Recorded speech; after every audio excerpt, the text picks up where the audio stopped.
Welcome to another edition of Woods, Water, and the Word. This is kind of a special treat for me because I didn't think I was going to be able to do this year. It's February the 14th, and my fella had this deer in his freezer and got a hold of me. Needs it mounted. He's a new customer. He looks like he did a real good job caping it out, and I think there's going to be some meat on it that I'll get off, but that's not a big deal. What I'm wanting to do today is show you what to do in the event that you're going on a trip out of state, and it's one of these deals where every state now doesn't want you to transport one deer into another state, and it's just a big thing over the CWD. We could get into a long conversation about that, but what I want to do is I'm going to call it a demasking video, and what I want to do is teach you how to take the hide off of the head, where you can be quote legal going from state to state. Again, I know some of my taxidermist friends, they're probably going to be beside themselves for me getting on here showing this, but I would rather teach you how to do it and right, and where you can look at this video over and over. And well, anyway, let me get started with this. I'm using a Tacticam fisheye, so if you're watching this, that means I've got it set up right and we were able to download it right, so I'm kind of excited about that. A couple of things that you need to bring on a trip with you, and you need to determine whether you're going to have access to a freezer. If you are, that's great.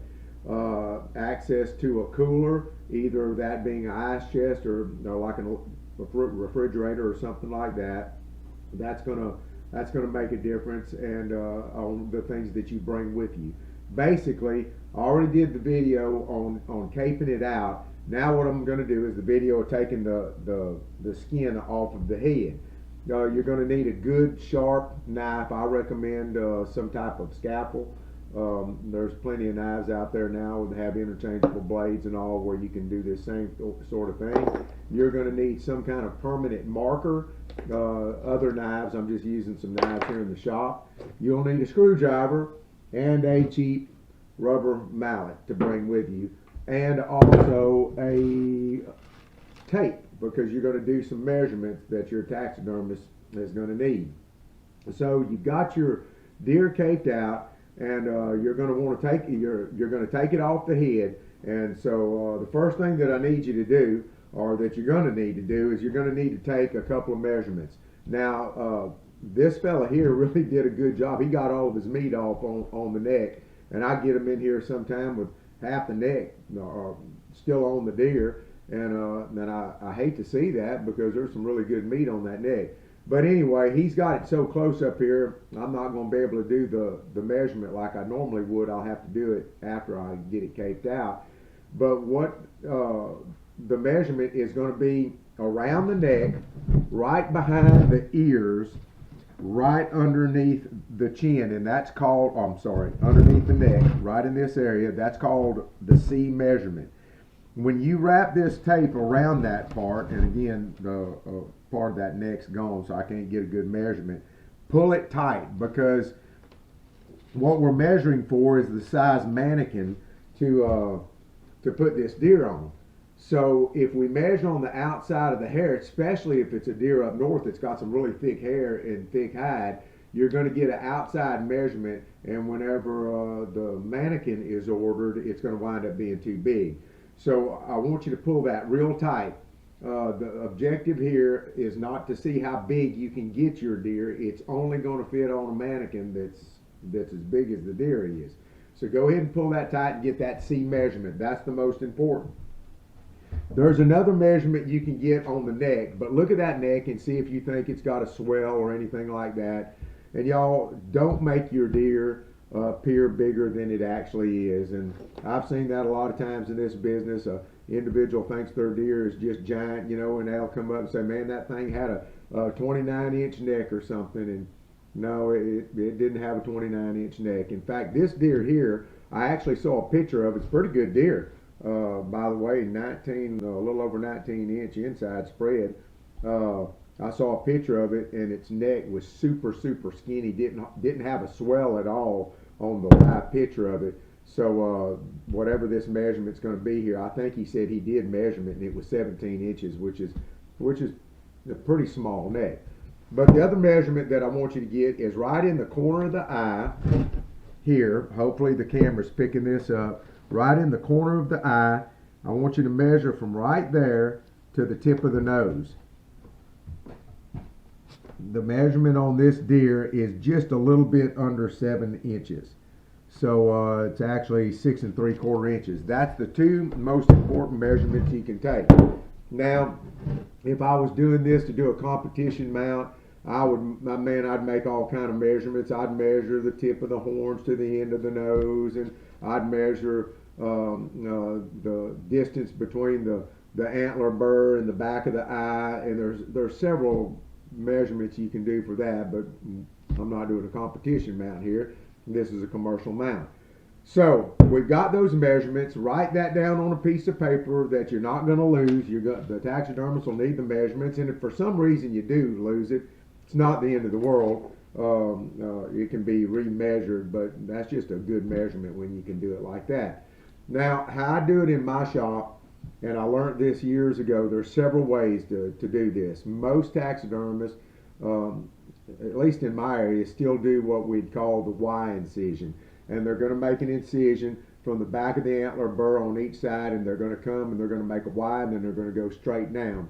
Not all the way down the length of the back, but part way in order to get the hide off the head. I found out over the years, and I saw this from a world champion taxidermist, and what he did, and I pay attention to these guys. What he did is he would do a T incision, and he would pick apart from antler burr to antler burr that he was going to come straight across, and mark that with a permanent marker, just like I did right here. I'm going to make a cut that's going to go from antler burr to antler burr straight across, and then I'm going to make a cut that goes down the back of the neck.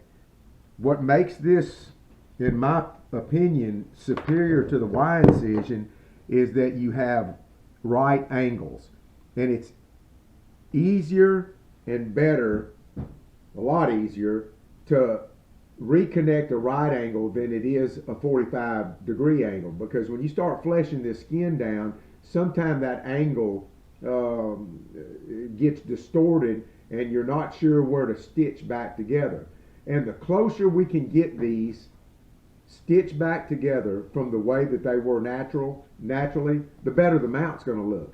And I know in my shop, man, I want my customers to be pleased with their mount. I want to do a good job on their mount. I'm not in here just trying to get as many deer as I can in and throw as many of them together as I can.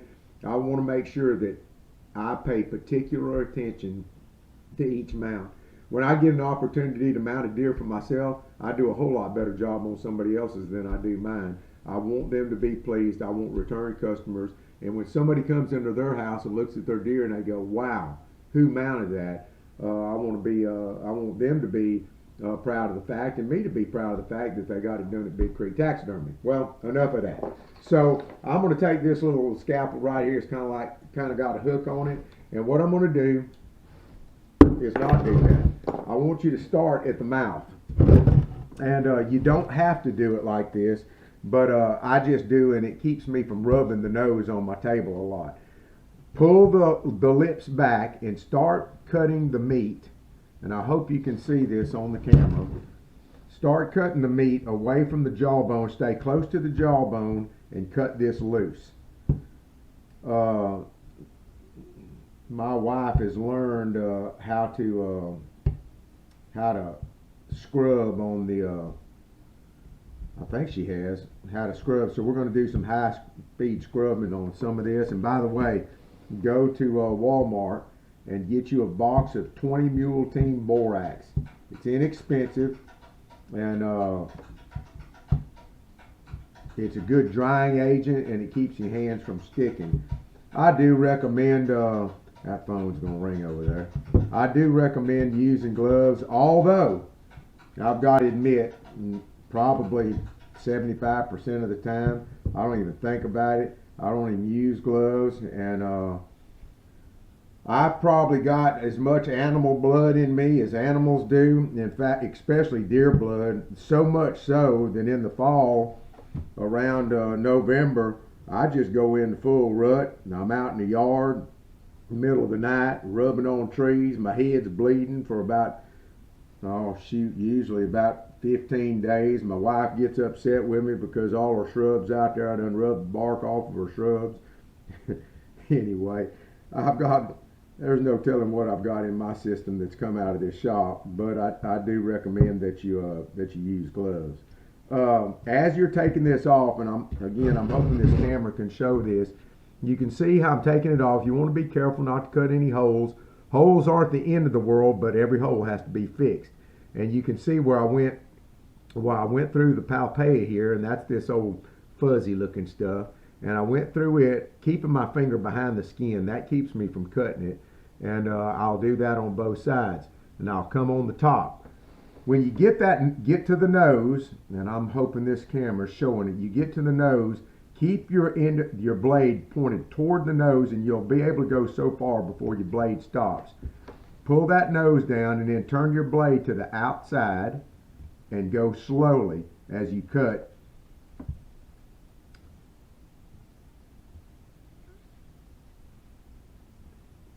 Through that nasal passage.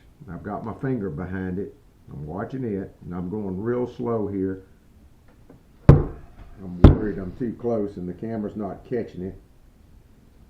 And once you get through, turn your blade back to the inside, and you're going to be moving against the bone.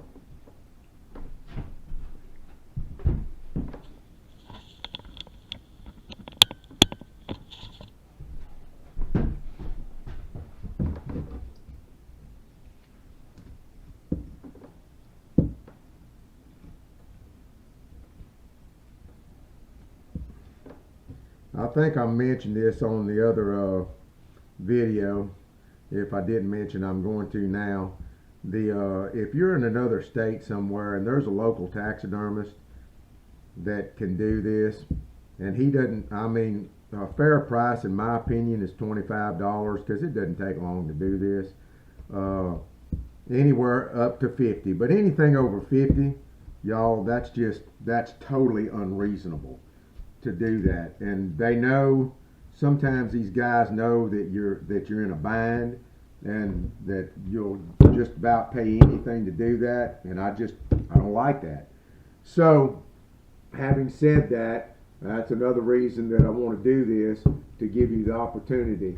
I've been in some public camping areas before during deer season, maybe drew for a hunt on some public land or something.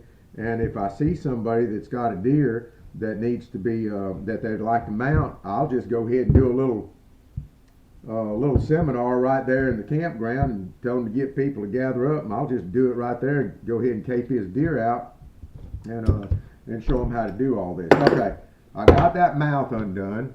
You can see that, no holes in it, and I've got this out of the way to where when I put this thing on its head a minute, I won't scuff it up, so that's why I backed off from what I was doing. Let's go back to this T-incision. So I'm going to get in here right where I made that mark, and I'm going to go in with my little scalpel. You can do this with any sharp knife. I just happen to have this thing, and this works real good for me, especially when I get a lot of stuff in at one time. And I'm going to go all the way across till I meet that other mark. Because when I come back and I put this deer together, I'm going to know right where these two right angles need to meet, right on that mark. And with that permanent marker, it'll stick pretty good. Once I go all the way across, and I think I'm through all the way across.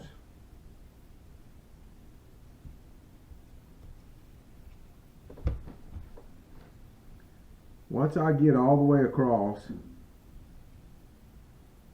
I'm going to make a little notch. I got all the way across, but I didn't cut all the way through. I'm going to make a little notch. So just figure out about where you think the middle of the forehead is. Make a little notch on the top. just so we've got a point of reference, and then come straight across the neck. I mean on the back side, or across the top of the head. I'm going to use this again, and I'm going to make it straight all the way across. It's important to make these cuts straight and that you've got a good sharp knife. You don't want to saw through it or make multiple cuts, because then it makes it jagged. Once I get that done, this is what you'll see. You'll see that little mark right here. It goes straight across to this slit, and it's opened up straight down the neck, the top of the head. Well, no, I probably won't have to go any further. Now what I want to do is just pick up the point on each side, and I want to start working that off the top of the head. Take your time with it. Just like with the other video, this is not a time to get rushed and go inside and get something to eat or warm up. Take your time. You can do this on the tailgate of your truck. I've done it many times. And get it done right, and you'll be happy later that you've done that. I just mounted a deer this week for a good friend of mine, and doggone it, he knows exactly what to do, and he cut that thing. I had to sew the entire brisket up. It was already a spare cape, and I'm gonna see him Thursday night. We all gonna eat supper together, our families. I'm gonna bring this deer. His daughter actually killed it. And I'm going to make him watch that other video if he hadn't seen it. He'll probably get to laughing. Okay, once I've got this opened like this, I'm getting to the antler burr. Do not use, let me make sure I got this split all the way. Do not use, please don't use a knife to cut it off of the antler burr, because all that does is make little serrations. Here's the easiest tool in the world, and it's a cheap tool. Put that screwdriver where that skin meets the antler burr, and all you're going to do is you're going to chisel that off. And as you're going around, and this is one of those that's really coming off well, as you're going around, you're chiseling that away from where the antler burr connects to the skull, and you can go all the way around, and it will be perfect. I'll show you in just a minute just how perfect it is.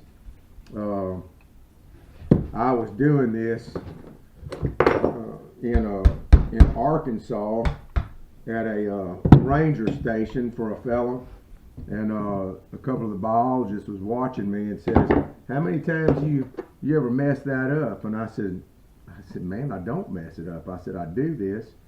I've been doing this for years and years." I said, "Just a little bit of practice, you can do it, and you won't mess it up." But I guess it just seemed to overwhelm him. Y'all, this is, after you've done this a couple of times, it is simple, simple, simple. So I got the other side. I'm working on this side now.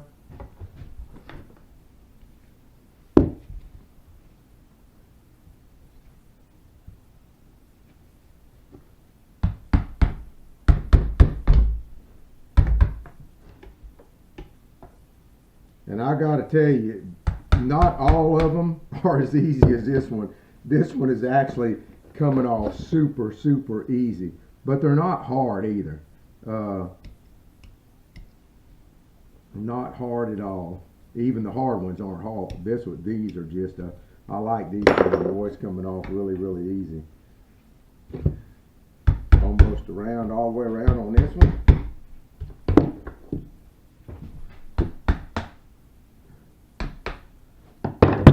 I think this feller's son, well, I know it was his son that got this deer, and boy, I tell you what, it's a fine one. He's graduating school, and they said this is part of his graduation present, getting his deer mounted for him. And I was excited for him. That's I like to see that. He's been fighting too. I can see a couple of bruises in here where some antler tips has hit. In fact, you get to doing some of this stuff, you spend time, well, as a taxidermist, I see all kind of stuff. I've actually pulled the tip of another antler out from underneath the forehead of a deer when I was doing this in the shop, where he had been in a fight, and the deer broke his antler tip inside of his, didn't go in his skull, but it went against his skull, broke off, and then it just it grew over it. I still got that piece of antler, that antler tip over there. It's pretty neat. Man, I tell you what, I have pulled all kind of stuff out. I don't know how many deer that I've pulled a bird shot out of. And while I'm doing this, just as a little side note, man, don't shoot a deer with bird shot, please. This year, some folks that are friends of one of my friends saw a deer swimming, and it came up on the bank where they were. They just got through duck hunting, and they knew something was wrong with it, and they said it was frantic looking. And make this long story short, somebody had shot the deer in the face with a steel shot or bird shot or something, and put both his eyes out. Didn't kill the deer, but it blinded the deer. Y'all listen, I'm a hunter, and I love it, but that's the kind of stuff that gives people a bad name, and I don't like that. So whoever that was, well, I hope they don't ever do that again. All right. I said this one was easy coming off that. I got it off the antler bone. There's a spot holding right there. And by the way, none of this stuff you have to pay a lot of money for. I get my rubber mallets at Harbor Freight. Sometimes I call it Harbor Junk. I hope they don't get mad at me. But I get some stuff there, man. And as much as gasoline has went up in the last little while, but this week, y'all, this is nuts. How much it's went up. We need to save all the money we can. All right, now we're at the ear base. Again, be careful. I'm working a little bit faster because you just get to where you learn the anatomy of an animal, and you know what you can cut, most of the time what you can't cut. Not that I can't cut a hole, I still do it. Not regularly, but I still do it. And this is what we're going to do, and I found this to be the easiest way, is trying to get this camera angle, is grab the ear, come in behind it. You can feel where the ear connects to the head. Come behind it or come in front of it. Push the knife against the skull, and saw your way through that without going through the hide. And it's really simple. Although I had a wildlife boss just in here earlier this year, and I was doing that, and I actually went through the hide. And he looked at me, he said, "I was wondering how you was going to do that." I said, "Buddy, I have never ever went through the hide before, and I did it while he was standing here." So I'm coming from the back on this one, and I'm just sawing all the way through that cartilage and opening it up. That's what it's going to look like when you get it. Whoops. That's what it's going to look like when you get it opened up. And that ear canal connects to the side of the head. I hope the video is showing that on both sides. I'm going to take my knife or my scalpel, and I'm going to go ahead and work it down. Now be careful as you come close to this eye, because we're going to have to take our time right there. One of the hardest things to fix, and it's almost impossible to fix it convincingly, is cutting through the eye. That's if there's any place to slow down big time, it's whenever you get close to that eye. Get a little borax on my hand so my fingers don't slip. And remember, just cut against the bone. You got to sharpen your knife and all a lot. Get you a good ceramic or a steel, and I had one laying here.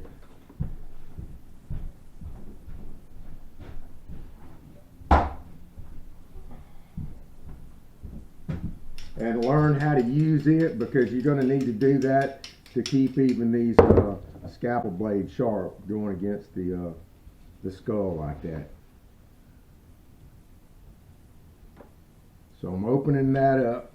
When I get it opened up pretty good ways, I'm going to start pulling that skin back. And by the way, if they had not done such a good job getting this neck off and you had a bunch of neck, peel that hide down when you're skinning that deer, caping it out. Peel that hide all the way down and to the atlas where that neck bends and cut that off, because you don't want to make this split any longer than it needs to be. And you want to get that neck meat. Man, I tell you, I'm going to do some video. I'm excited about doing some cooking videos. And you know, I still run into people every once in a while say, oh man, you know, I don't eat wild game, and you know, it's too gamey. I don't like the way it tastes, you know, and I ate it at my grandpa's house, or I ate it here or there, and they said they knew what to do. Most of the time, if I get somebody new at the house that's not big on venison, the vast majority of the time, they like what I cook or what my wife cooks. The vast majority of the time. And I'm just working this down. I hope the video is showing this. Working it down, and I'm pointing my knife blade in. If I point that knife blade down, I'm gonna cut through the skin. So I'm pointing the knife blade down. Again, the eye's right here. I'll stick my finger in that eye just to make sure I'm not getting too close. I'm gonna work this down first. And just like the other video, if you watched it, just try to keep as much meat off. And of course, there's not a lot of big meat in this area anyway, but keep as much of the meat off as you can. All right, let's get to one of these eyes. Not real pretty, but stick your finger in the eye and find out. You're going to feel with your finger and your thumb where the corner of the eye orbit is. So I know where it's at, but I want to show you this for illustration purposes. Keep your knife straight down and make small slices till you can start to see that eye orbit.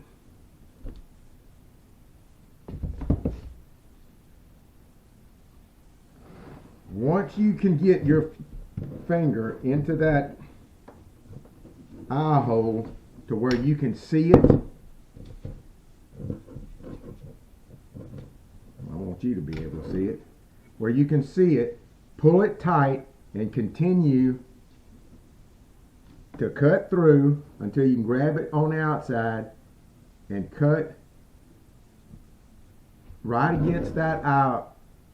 You can see the eyeball right there, and cut against it till you start to get close to the tear duct. When you get close to the tear duct, which is right in this corner, put your little borax on your finger and you pull it as tight as you can, and you cut straight toward the corner of the eye where the tear duct would be, straight in there till it comes loose. Once that happens, that tear duct, and this is not, we're past the critical point. No cuts in the eyelids or anything like that. So that's a thumbs up. At this point right here, it's not near as critical, but the tear duct goes in and up. Just put a little pressure on it. Keep your knife blade and take little cuts with the tip of it, kind of in and up when you're in that tear duct till you get to the end of the tear duct.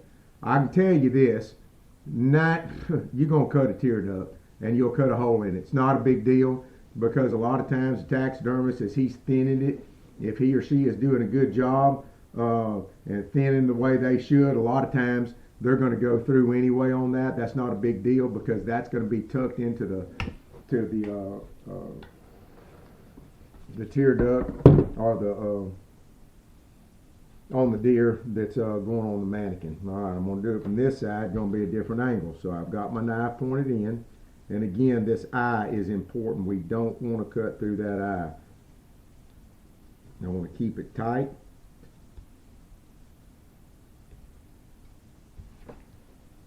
Stick my finger in there where I can see. And if you pop the eyeball, that's okay. because that means you got real close. If you pop the eyeball, you're for sure not too close on the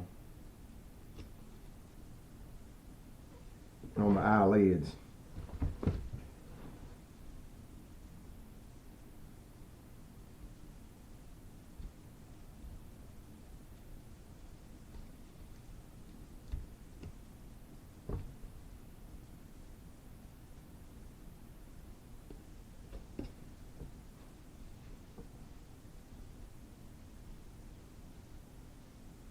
And because I cut around the mouth first,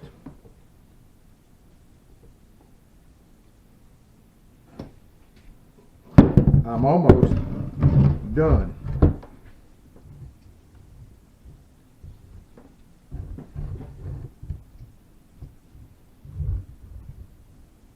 And again, you see the direction I got my knife pointed, my blade pointed. I don't ever point it down. I always point it in, and that keeps me from cutting through. Where I cut through the palpea earlier.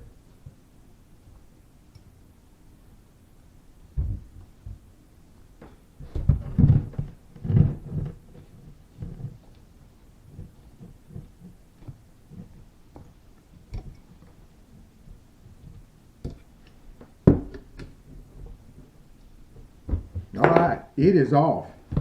And you probably noticed on the video, I don't know what you're thinking. You might say, oh man, that's way too much.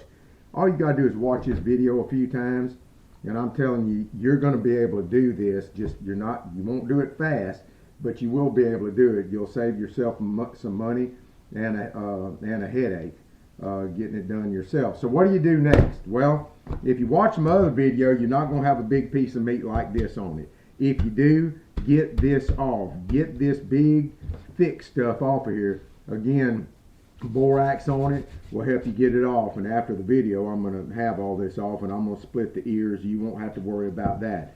This is what it's going to look like when you get done. Alright, once you get all of this off, take your borax, cover it real good, and put it in a good heavyweight garbage bag. And if you can put it in the freezer, excellent. If you can't, if it's a refrigerator, that's fine too. Leave it the inside of the skin out. And again, that getting the meat off and that borax is going to help get rid of any moisture. Moisture is not our friend when it comes to these hides and all, because again, bacteria is a problem. If you don't have that, the availability of that, I tell you, go get you some salt. And I'm not talking about some. Morton's actually makes a fine pool salt, and I use that in the shop a lot. You can use, you don't have to, and it's not expensive, like 40 pounds of it's only about $7. But, and if you have to, if you're out in the bush somewhere, in a wilderness area somewhere, just put salt all over it and let the moisture drain off of it. Shake out the salt the next day. Put another layer of salt all over it, and shake the moisture out, and get it pretty dry. Then roll it up and then put it in the cooler places you can. If you put it in an ice chest, that's great. Again, skin side, the inside of the skin out, not the hair side out, because we want it to cool quickly. That's great. Just make sure the bag does not leak. Water that gets in the bag, even if it's cold water, is not good. And I've seen hides that'll get slippage. Not every time, but it's a coin toss what happens. So we're going to take all that meat off, get it cleaned up. If it's real cold, hang it up, let it drip out, cover it with borax, get it cool. Or if you have to salt it, make sure you bring that salt with you. And you don't need a bunch. Probably 5 pounds, I'm guessing, to bring with you. Most of you that watch this will probably have the availability at least of an ice chest. All right, the next thing is going to be this. And I'll finish this in a minute. The next thing is going to be cutting these antlers off, because one of the deals with CWD is they don't want any spinal fluid or brain matter coming into the state. Now I carry a little saw with me. Walmart's got them. I just bought one. I was out of state. Hyper Tough, the 15-inch a little hand saw, and that baby's sharp, and it's good for about 4, maybe 5 of these, and then you can just chunk them. But I don't remember what it was. I think it was under $10. Or what I need to get me is one of those battery operated reciprocating saws. Well, I don't need a battery operated one in the shop, but I want to show you where to cut it. Imagine a middle point between the top of this eye orbit and the antler burr. And right in the middle of this, about where it dips in, and deer, just like people are, their bone structure a lot of times is different. And what you're going to do, and I usually do that over there, I don't have anybody to hold it for me. And I've got a way to balance it there, but let me see if I can do this for the camera angle.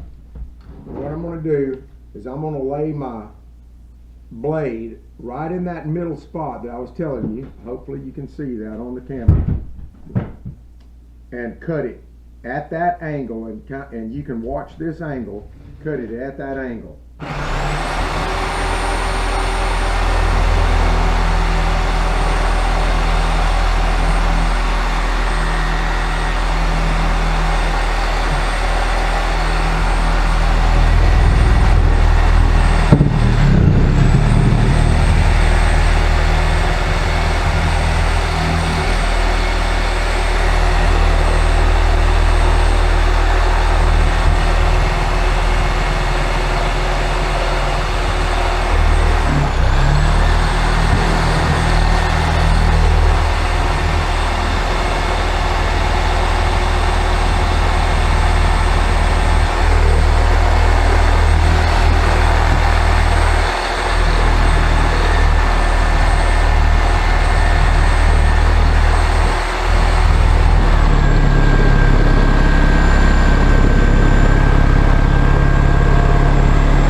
As you can tell, my blade needs to be changed on there.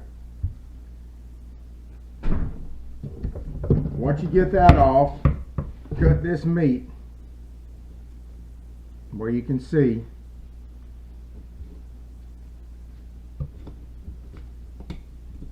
Off the back of the skull, and you'll see where the skull indents right here. Put your blade right there and go straight down to the table or whatever it is, a log, whatever you got.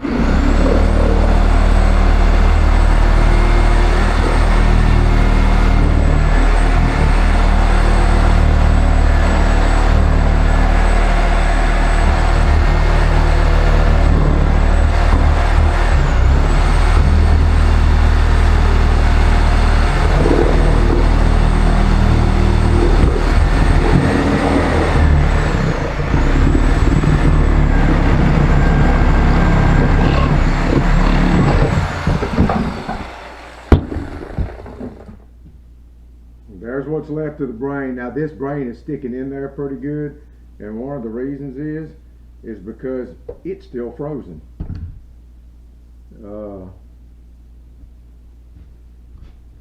See if I can get it out of there frozen. Of course, your fresh killed deer won't be frozen, and generally what you can do is just pop it like that and it'll fly out. I cut this and left a lot of bone on it because it's a whole lot easier to trim off when you get it to the taxidermist than it is to add on. And you might say, well, you can't add on. Actually, we can build things, but all of that takes time to do, and we don't include that stuff in the price. So generally, when that happens, that just that cuts into our profit. And unfortunately, Well, unfortunately, we have to fix a lot of stuff in the taxidermy shop, and that's just another reason that I want to do this, because it's going to help all of us in the long run. And all I'm doing is trimming off some of this meat. Well, I got it out here.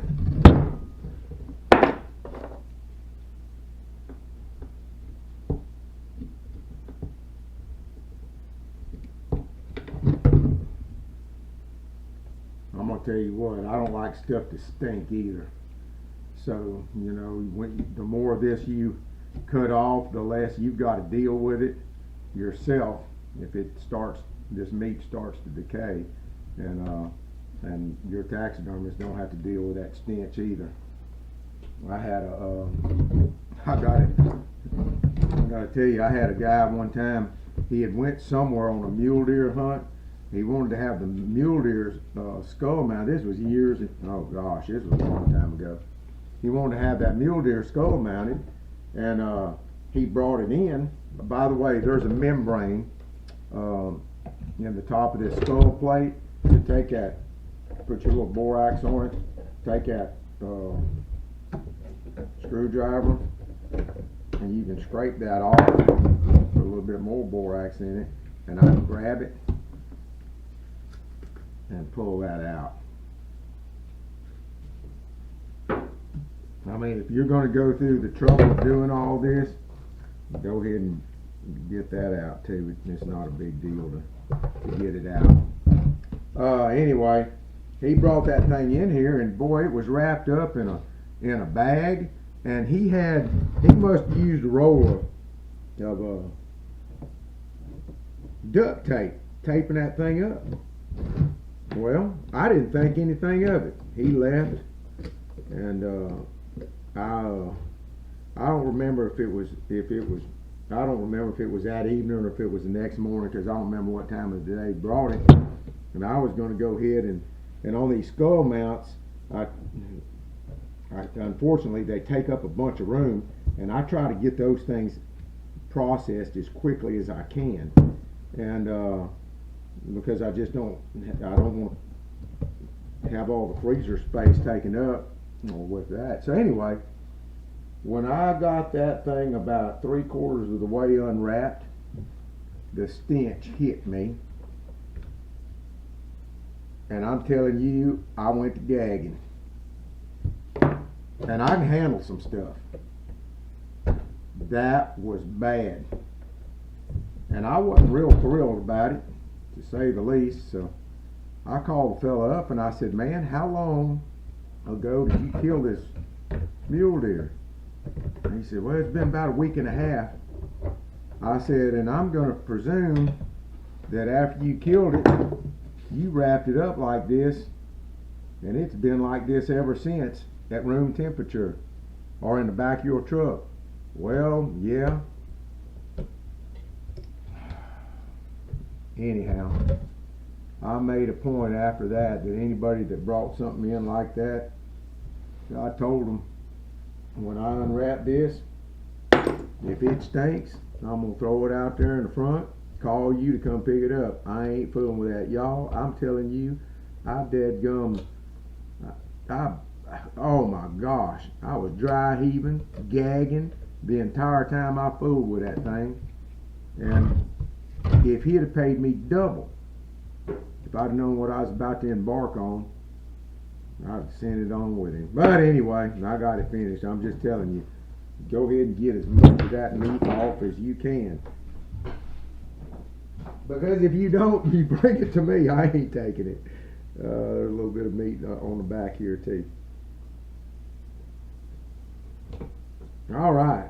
Well, at this point, if I was on a hunt somewhere, this deer, the way it sits right now, you could legally cross any state line that I know about. At least, let's see, Texas, Louisiana, Arkansas, Missouri, Illinois, I think Mississippi, Oklahoma, I think I said Texas, Oklahoma, and Nebraska. So in those 8 states, if you've done this, you're legal to cross each state line. And by the way, not all of these states, their laws they're not all common. And I've told people before, I said, man, if you do this, you break the state, you break the law in that state when you come across. If you do that, you break the law in that state. They make it almost impossible to travel. And I know a lot of people that just completely bone out their meat. I don't do that. I'll bone out the neck because it's big anyway, but most of the time I won't bone it out. I'll quarter it up and bring it on. But anyhow, you know how to do this, or at least you've seen the video, and you can, I believe that you can practice this and do it. Take your time, use a sharp knife. These 2 tools are invaluable. This just some kind of cheap flexible tape, and and the marker to mark that horn burr. I can still see my marks on the horn burr, and you'll be prepared to do this yourself. You can save you some money and maybe some headache in the long run. Thank you for tuning in. My wife will high-speed scrub some of this stuff, I'm hoping, so you don't have to watch all of it. Well, you might want to hear what I've got to say while I was doing it. So anyway, that's enough of that. I've got a ton of other stuff I need to get to. I just keep putting it on the back burner, but this came in, so I want to get it done for y'all. Thank you for watching Woods, Water, and the Word, and remember to give the Lord Jesus Christ all the glory for every breath you take. All right. See y'all.